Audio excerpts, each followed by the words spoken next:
morning, Bethel family. This is Elaine Forsberg. I am happy to be with you today.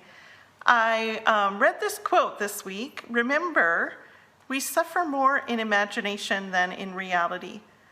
Don't try to picture everything bad that could happen and stick with the situation at hand.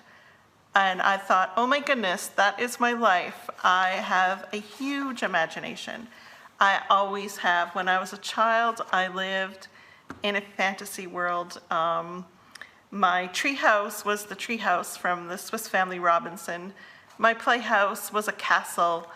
I would come home from school with an incident, a story of an incident of something that happened in school, and by the time I was done telling it, you could say it was at best inspired by a true story.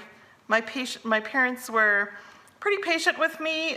They knew that I had a very rich fantasy world. I remember this one time, I lived in the country and a snake had gotten into our porch, and I was in the porch with my mom and I was carrying a stick, and I said, "Mom, there's a snake in the house." And she looked at me and she saw that I had a stick in my hand, and she thought, oh yeah, Elaine's imagining this stick is a snake. And she said, "Yeah, Elaine, there's a snake in the house." And I said, "No, Mom, there's a snake in the house." And she looked at me and she said, "Yes, there's a snake in the house." And then she saw the snake and she completely freaked out seeing the snake in the house.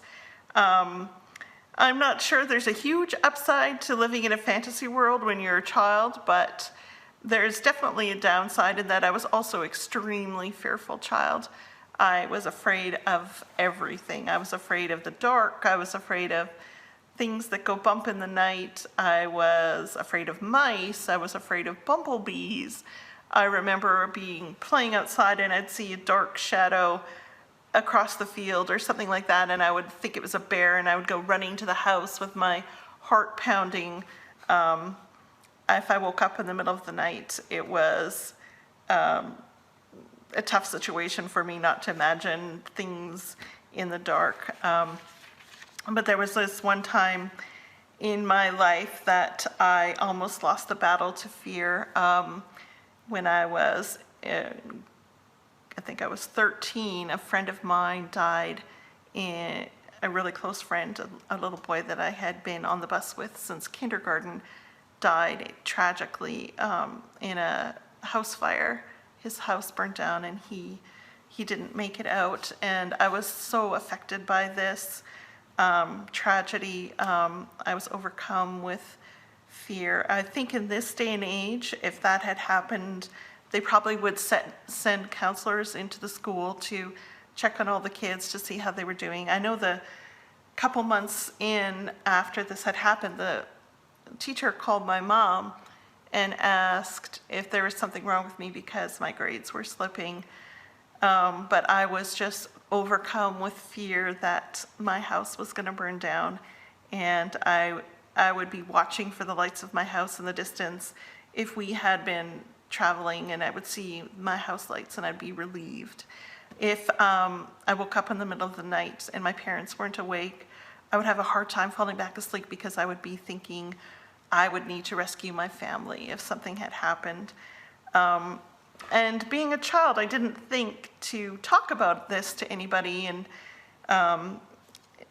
nobody asked. But I became paralyzed by this fear, and I refused to go out with my friends. I wouldn't leave my family. I wouldn't stay overnight with anybody, or I remember even making excuses not to go to choir practice because I didn't want to leave my house. And then I'd wake up in the middle of the night and I'd have panic attacks.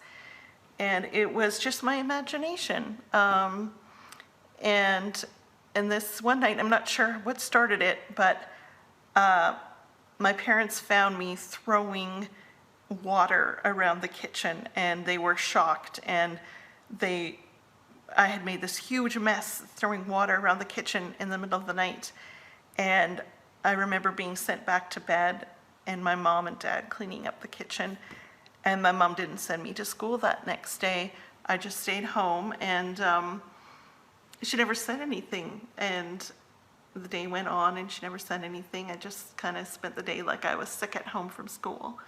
And then after supper, my mom and dad asked me to stay in the kitchen when everyone else had left. And I thought, oh my goodness, this is it. I'm in trouble now.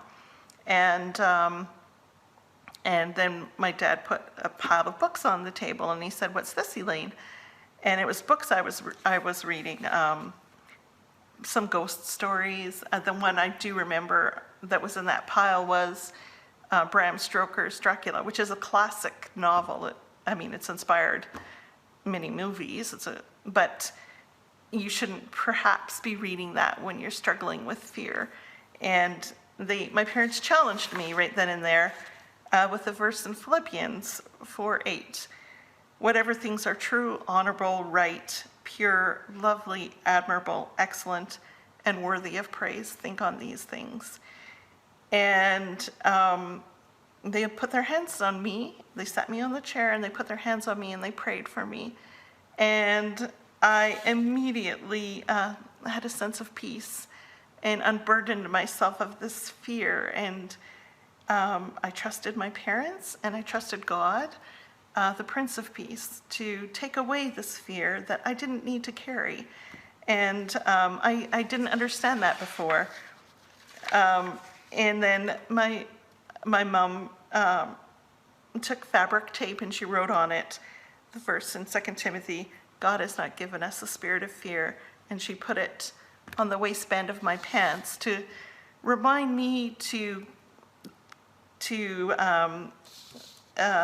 think on things that are true and not let my imagination run away. And it wasn't all rainbows and lollipops after that, but I learned how at that point to lay down my burden of fear. And I started going out with my friends again, and my life completely changed. And today, when I read that quote, I thought that is still so true of me today, that I suffer more in my imagination than in reality. And to stick with the situation that is at hand and enjoy the days that I have.